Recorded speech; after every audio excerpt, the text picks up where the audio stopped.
बात करें तो यहाँ पर बसपा दूसरे नंबर पर रही है।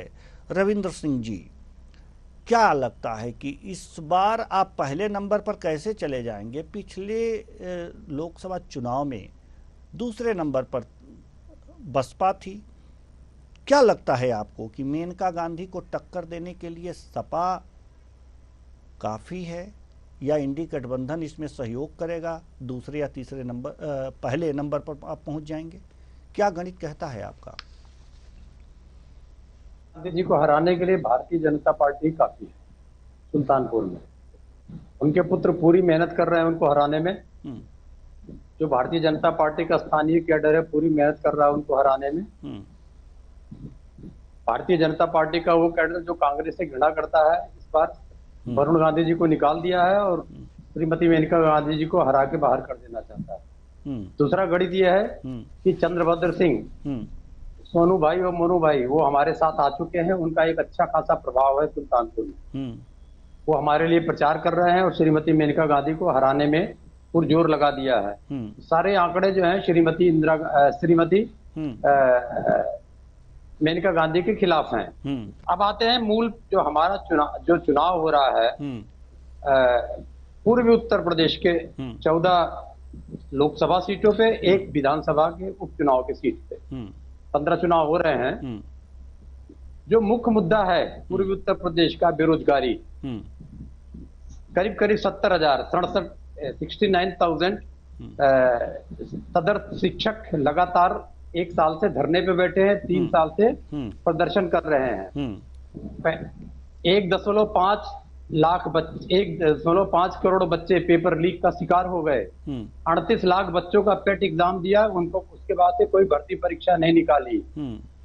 महंगाई चरम पे है, ये पूरे भारत की समस्या है।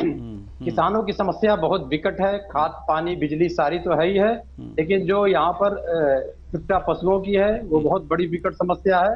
विकट समस्या इतनी है कि मुख्यमंत्री जी के ओएसडी चुट्टा पशु से लड़के देहांत हो गया उनका, लेकिन तब भी मुख्यमंत्री जी सुधरे नहीं। फिर अगला मुद्दा है प्रभु श्री राम मंदिर का।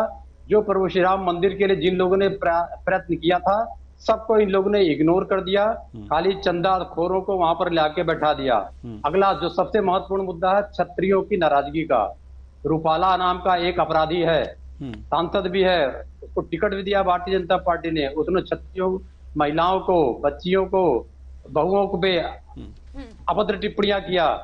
उसके एवज में गुजरात पुलिस ने क्षत्रियों की टोपियां उछाल दी, छत्राणियों को खींच के गाड़ी में बंद करके जेल में भेज दिया। अब राजा भैया का अपमान करने के लिए अनुप्रिया पटेल ने जो भाषा प्रयोग किया क्षत्रियों के लिए, उसका परिणाम इन 14 सीटों पे दिखाई पड़ेगा। अगला आखिरी जो महत्वपूर्ण मुद्दा है वो आरक्षण का है। आरक्षण के बारे में भ्रांति फैला रही है और भारतीय जनता पार्टी मूल रूप से आरक्षण विरोधी है। इन सारे मुद्दों के साथ हम आगे बढ़े हैं और भारतीय जनता पार्टी 14 की 14 सीटों पे आ जाएगी। चलिए जीनो जी, बिल्कुल वही आपसे जानना चाहेंगे कि जिस तरीके से अगर बात कर ली जाए तो कांग्रेस के लिए ये सीट हमेशा से ही काफी ज्यादा महत्वपूर्ण रही है। अगर सपा की बात कर ली जाए तो सपा ने इस सीट पर अभी तक अपना एक भी बार खाता नहीं खोला है और बसपा ने यहाँ पर जो है 2 बार जीत भी दर्ज की है। तो क्या लगता है इस बार किस तरीके की तैयारियां की गई है और क्या लगता है कि इस बार यहाँ पर अपना सपा खाता खोल पाएगी? जी मुझसे पूछ रहे हैं? जी रविंद्र जी आपसे। जी एक बार फिर से रिपीट करिएगा, आवाज बहुत धीरे आ रही है। जैसे इस सीट पे सपा ने अभी तक खाता नहीं खोल पाया है, इस बार क्या उम्मीद है?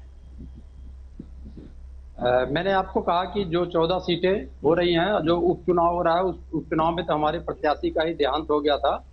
हम 15 सीटों पे खाता खोलेंगे। मुद्दा है इससे पहले इस चुनाव से कंपैरिजन मत करें 19 से, कि उस समय पुलवामा का उन्माद था। तो पुलवामा के उन्माद में जाहिर सी बात है हमारे के घर के बच्चे भी उन्माद में शामिल हो गए।